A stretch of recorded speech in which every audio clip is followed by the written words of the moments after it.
Assalamualaikum warahmatullahi wabarakatuh. Apa kabar Sobat Checklist? Ketemu lagi sama saya Dimas di program Storyline. Kali ini saya berada di salah satu tempat pemakaman umum di wilayah Kota Bogor, tepatnya di Bogor Selatan. Kali ini saya akan berbincang bersama kawan saya yang bertugas sebagai salah satu penggali kubur. Gimana cerita selengkapnya? Saksikan, jangan kemana-mana.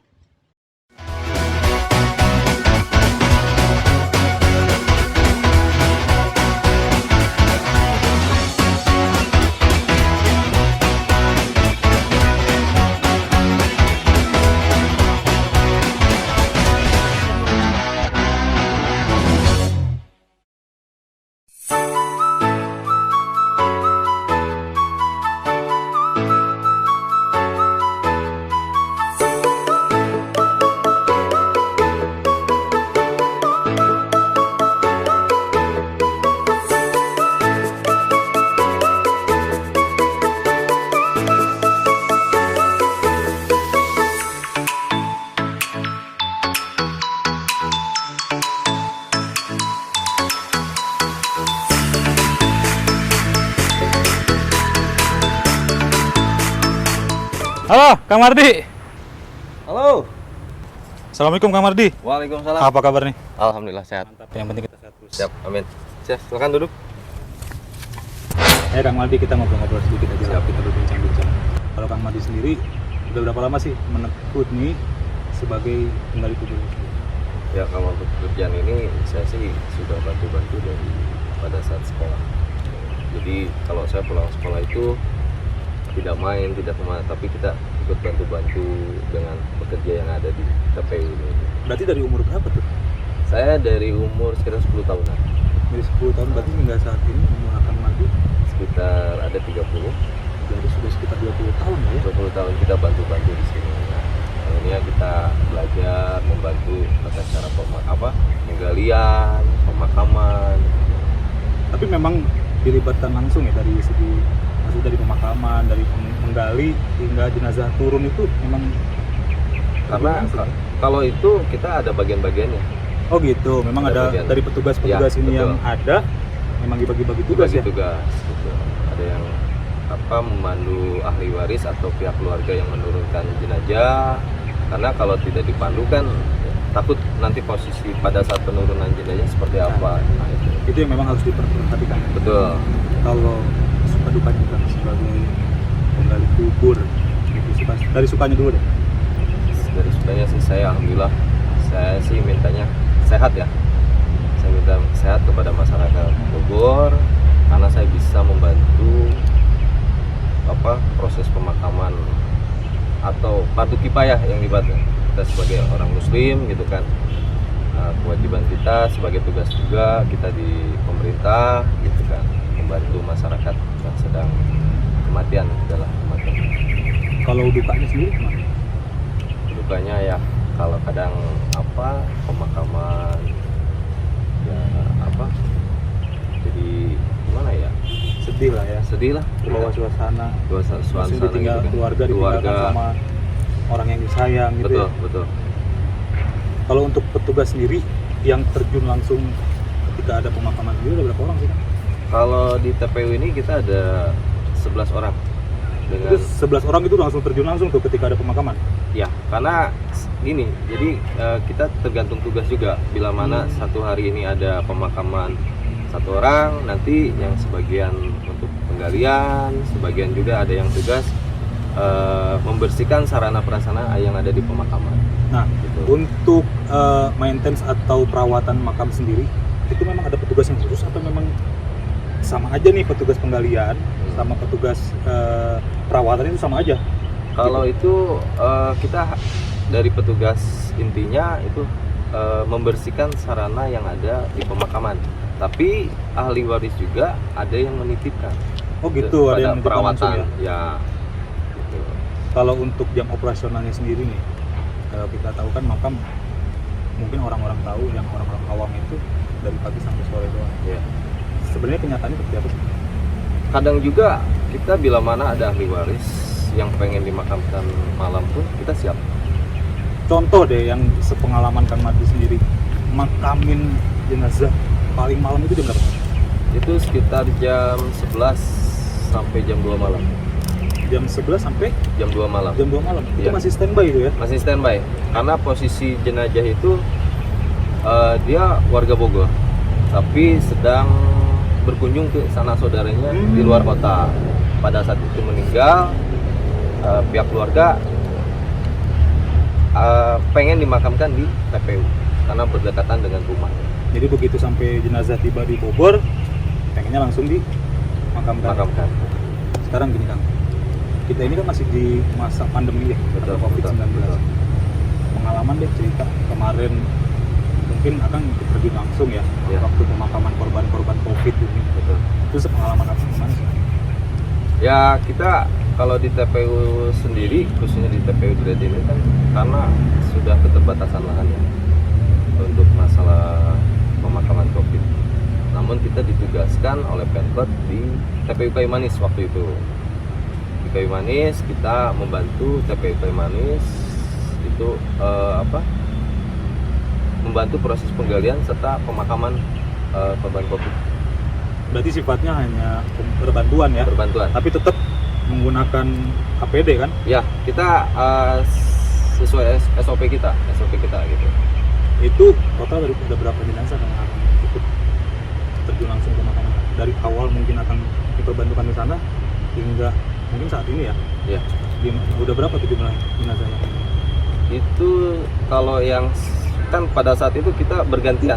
Kota Bogor itu karena petugasnya bergantian, jadi kadang kita digilir satu minggu itu 3 kali kita digilir untuk perbantuan tersebut. Jadi kisaran satu harinya itu kita bisa sampai 15 jenazah 15 jenazah? satu hari. Itu dari jam berapa sampai jam berapa? Dari pagi sampai malam. Sampai Kadang malam. bahkan diupload lagi oleh teman-teman dari UPTA TPU tersebut itu pada saat subuh juga. Karena kan sifatnya kalau COVID itu begitu si jenazah meninggal itu langsung dimakamin kan? Ya. Nggak bisa ditunda dulu kan? Nggak bisa. Cuma untuk lubang kita sudah disiapkan Oh jadi memang untuk lubang itu sudah disiapkan sebanyak mungkin ya? sebanyak mungkin. Jadi begitu ada jenazah yang memang harus dimakamkan, Ya. tinggal Langsung kita makamkan. Ya, begitulah sepenggal cerita dari kehidupan Kang Mardi sebagai penggali kubur ya. Nah, sekarang kita ngobrol ke soal yang lain nih. Karena kita saat ini masih di kondisi pandemi COVID-19. Mungkin Kang Mardi ada cerita nggak nih masalah COVID kemarin ikut terjun ke pemakamannya Ya. atau seperti apa? Ya pada saat tugas ya intinya kita berdoa dulu dan kita minta disehatkan selalu pada saat tugas tersebut kan. Kita sebagai petugas kita harus menopang diri kita dulu kan sebelum kita menolong orang gitu kan. Ya banyak cerita lah tentang masalah pemakaman COVID, prosesnya seperti apa gitu kan. Tapi Akang ikut terjun ya langsung di pemakaman korban COVID ini ya. Ikut terjun kita kan. Jadi kita ditugaskan oleh Pemkot itu kita diperbantukan di TPU Kayu Manis ya pada saat itu karena kekurangan personil.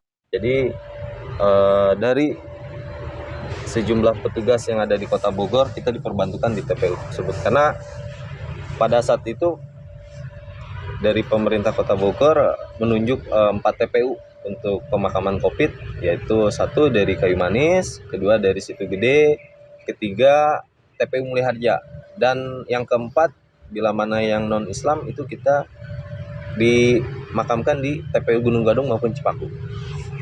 Capek nggak tuh Kang waktu pemakaman COVID kan kalau kita lihat di pemberitaan itu pagi ketemu pagi. Betul. Karena kan sifatnya begitu meninggal langsung dimakamkan. Makamkan. Nah, itu capek nggak sih?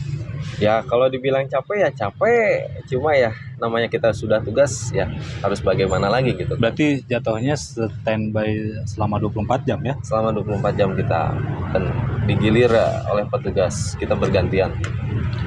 Ada cerita nggak Kang kemarin pemakaman COVID? Ya yang paling terharu saya pada saat memakamkan korban pada saat itu. Sebelum kami tugas di TPU Kayu Manis, sebelumnya itu saya dengar dari pihak keluarganya, bapaknya yang meninggal. Setelah saya bertugas di TPU Kayu Manis, itu ibunya yang meninggal. Dan yang terharunya lagi pada saat itu saya sampai menangis gitu kan. Menangis dalam artian anaknya itu mengajani dua orang tua sekaligus dalam 2 hari gitu, karena terjangkit virus COVID itu. Terharu lah Kang, intinya terbawa suasana ya. Betul. Karena orang yang kita sayang 2 hari berturut-turut berarti ya. Berhari dua, saya sampai di hati saya tuh nggak inilah gitu, sedih banget gitu kan melihat orang tua dalam hitungan hari dipanggil Yang Maha Kuasa.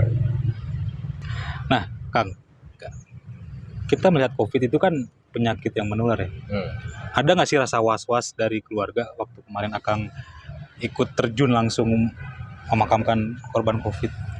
Ya pada saat pertama saya ditugaskan itu pasti ada was-was karena takutnya menular atau terbawalah, dan takutnya gitu kan keluarga juga seperti apa gitu nanti dampak ke depannya. Ya kan pasti takut dong. Ya pasti. Kalau dari Akang sendiri meyakinkan pihak keluarga nih, oh enggak kok aman nih.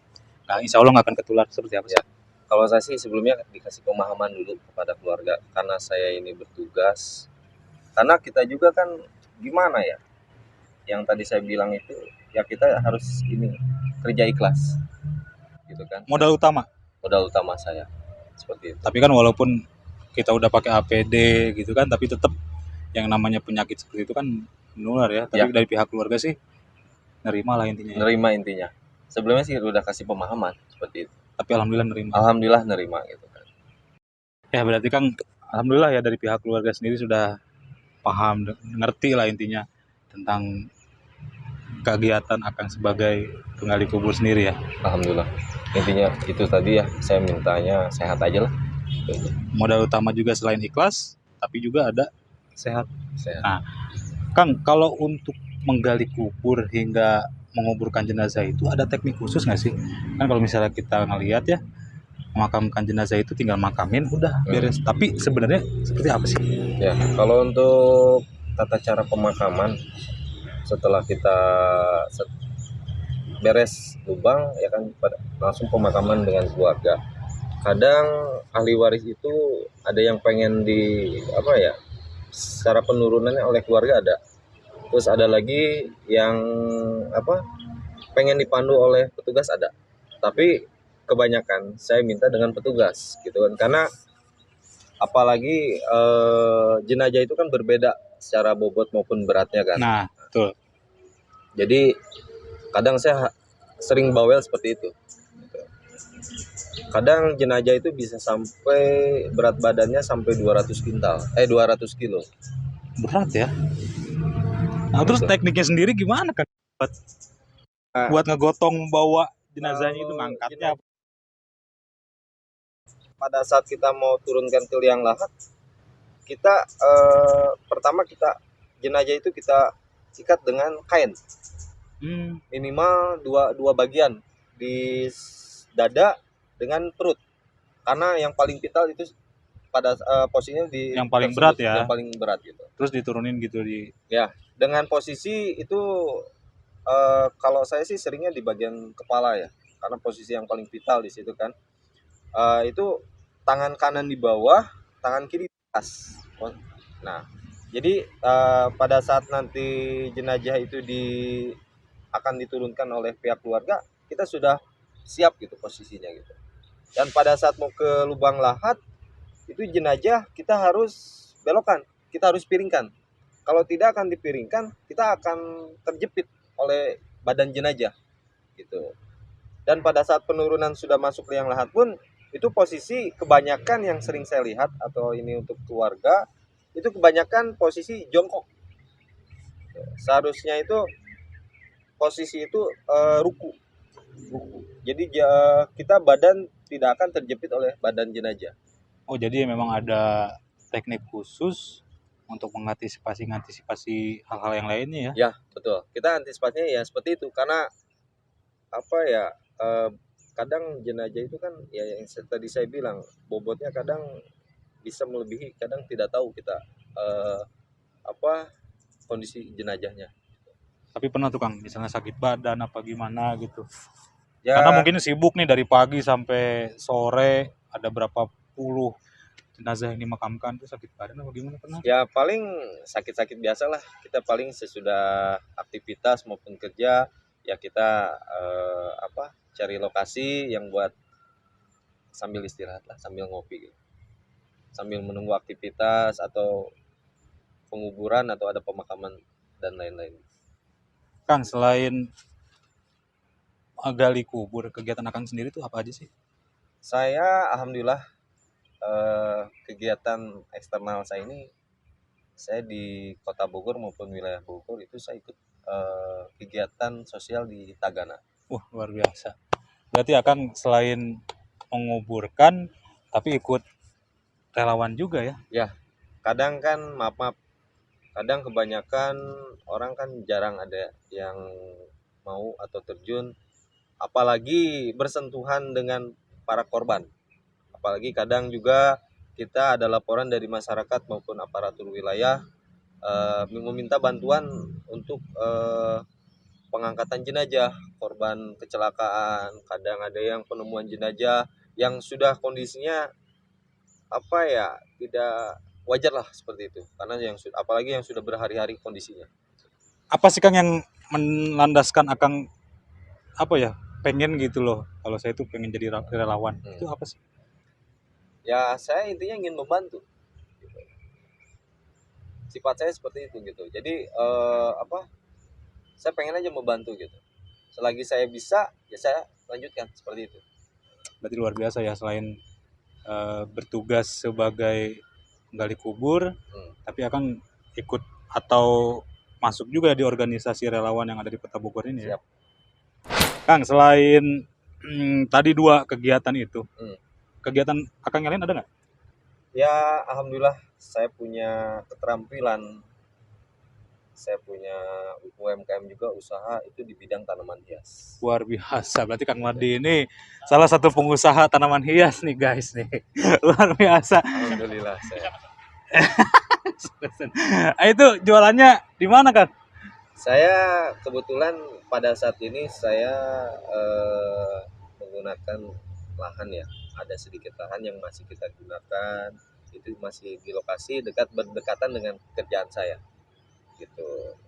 Jadi karena sekarang saya sedang mencari lahan untuk lapak tanaman ya, sambil menunggu juga jadinya, makanya ya saya gunakan yang ada di TPU. Menggunakan lahan yang memang bisa digunakan Ya, dulu ya. untuk menaruh sementara lah seperti itu. Untuk konsumen sendiri itu datangnya dari Kota Bogor doang apa dari? Kalau konsumen saya kebanyakan itu dia pedagang keliling gitu, pedagang keliling yang ada di pinggiran-pinggiran Kota Bogor. Berarti jatuhnya Akang ini seperti supplier ya? Supplier gitu.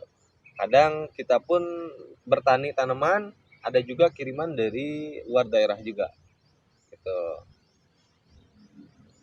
Berarti luar biasa kegiatan Kang Mardi ini ya, selain menggali kubur, ternyata ikut organisasi relawan juga, dan juga sebagai salah satu pengusaha tanaman hias. Seperti apa lokasi atau tanaman hias milik Kang Mardi? Sobat Checklist, jangan kemana-mana, tetap saksikan Storyline.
Kang, ini tanaman-tanaman saya Kang.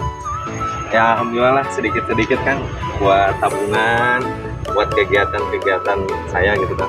Luar biasa memang ya Kang ini ya. Rajin. Mantap. Alhamdulillah, Kang. Yuk Kang, kita duduk-duduk sambil ngasih lah. Mantap. Ngobrol-ngobrol.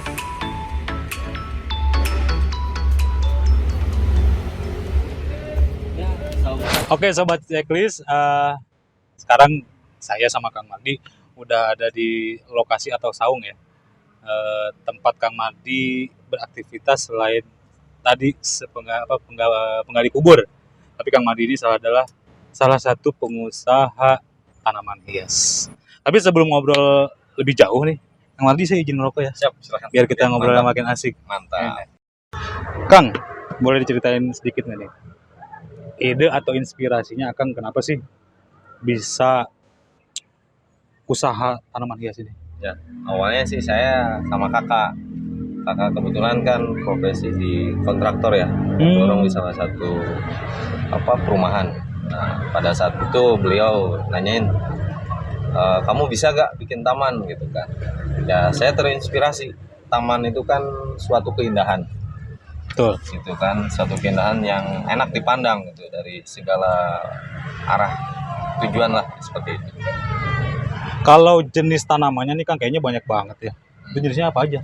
Kalau yang saya budidayakan atau saya yang jual itu aglonema, kuring, bougainville, serta tanaman-tanaman lain yang kebutuhan proyek buat taman, macam-macam lah intinya seperti itu. Nah kalau berarti di sini penjualan pembibitan juga ya? Ya, Kalau bibitnya sendiri Akang dapat dari mana tuh? saya kadang bertualang ke daerah-daerah, Berarti menjelajah ya? menjelajah Luar ke biasa, daerah-daerah. Kadang juga kita bibit didatangkan dari luar daerah juga. Kebetulan kan saya ini dari kota Demak, dari Jawa Tengah. Kadang saya punya rekan yang dari Kediri, dari Blitar, ya berkolaborasi lah dengan saya seperti itu, dengan usaha tanaman ini. Gitu. Berarti nah Kang, kalau kita berbicara tentang tanaman, kayaknya ini tanaman itu kan ada nilai harga jualnya. Betul, betul. Omset dari penjualan tanaman hias ini seberapa sih? Ya kalau saya ibarat kata petani lah ya. Ya ambil sedikit-sedikit lah, yang penting langgeng usaha gitu kan. Jangan cek Sunda teh mah ngaraut siku. Teu ieu lah gitu. Jadi saya masih Tipis-tipis lah ya berarti tipis-tipis ya. gitu, tipis-tipis. Jadi ya kadang omset ya sekitar 1 sampai 2 juta lah per bulan. Per bulan ya. Per bulan. Itu ibaratnya omset bersihnya ya. Omset bersih gitu kan. Karena tidak tiap hari gitu kalau untuk tanaman itu kan ada kadang kebanyakan sih yang ngambil untuk dijual lagi ke lapak-lapak. Berarti konsumen Akang ini jatuhnya langganan ya? Langganan. Kadang setiap seminggu 3 kali. Kadang kan beliau juga bergantian mengambil tanaman jenis-jenisnya seperti tanaman buah, tanaman hias maupun tanaman pelindung gitu. Kalau untuk tanaman yang harganya agak sedikit mahal, Kalau saya tidak membudidayakan ya atau menjual tanaman yang ibarat kata sedang viral. Ya, kalau tanaman yang saya jual itu yang harganya ekonomis, yang disukai masyarakat menengah ke atas maupun menengah.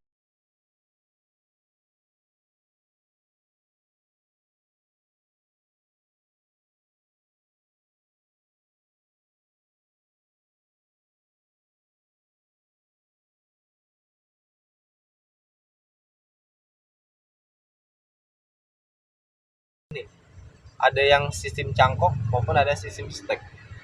Nah, sistem stek ini juga ada 2 tahap. Ada yang sistem sungkep itu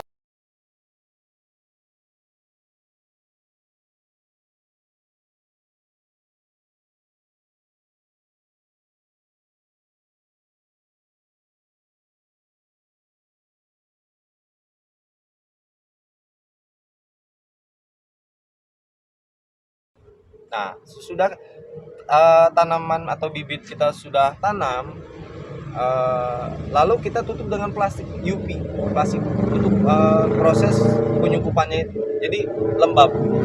Nah, hitungannya itu sekitar 1 bulan sampai 1 bulan 2 minggu untuk proses tumbuhnya akar. Dan bedanya lagi dengan sistem stek biasa. Kalau stek biasa itu kita tancapin atau kita tanam. Nah, cuma perbedaannya dengan sungkup. Sungkup itu daun itu tidak rontok, Awet. awet. Dan walaupun rontok itu paling 1-2 lembar daun. Tapi bedanya dengan stek biasa itu dia akan rontok semua. Tapi jadi nanti, cuma nanti akan tumbuh lagi pucuk yang baru seperti itu. Kang, kalau jumlahnya sendiri ada berapa pohon sih? Kalau yang sekarang atau stok yang saya tanam ya sekitar ribuan pohon lah, Berarti nggak kehitung lah ya. nggak kayak itu. Nah, Kang, itu kan cerita suka ya. Hmm. Cerita suka budidaya tanaman. Kalau cerita dukanya apa? Apa mungkin wah nanem nih tapi mungkin gagal, atau misalnya pohonnya nggak tumbuh apa gimana gitu. Ya kadang namanya usaha atau proses kan harus bertahap semua juga kan, Betul. harus bertahap gitu kan. Dan pasti hujan juga kasarnya ada panasnya gitu, Ya. seperti itu. Tapi luar biasa ya. Selain Kang Mardi ini yang kata tadi yang kita udah ambil ya, sebagai penggali kubur, sebagai relawan juga. Nah, ternyata Kang Mardi ini adalah salah satu pengusaha tanaman hias, dan konsumennya pun udah tersebar. Selain warga Kota Bogor pun ada ya, bahkan dari luar kota ya. Luar kota. Dan alhamdulillah untuk membantu perekonomian keluarga Kang Mardi sendiri. Oke, Sobat Ceklis, kita udah tahu nih kegiatan sehari-hari dari Kang Mardi ini. Penggali kubur, pengusaha tanaman, dan juga relawan. Kang Mardi, makasih banyak nih atas waktunya. Mantap. Udah berbagi cerita, inspirasi buat Siap. kita semua. Intinya kerja itu modal utamanya adalah ikhlas, benar ya. Dari ikhlas itu akhirnya kita akan tumbuh dan juga enjoy. Betul. Benar nggak? Betul. Oke, Sobat Checklist, cukup sekian kebersamaan kita kali ini. Tetap saksikan Checklist TV. Jangan lupa like, share, dan komen di Checklist TV. Oke, Kang, makasih banyak Siap. waktunya ya. Sampai Mantap. kita bertemu lagi di lain waktu. Mantap. Dadah.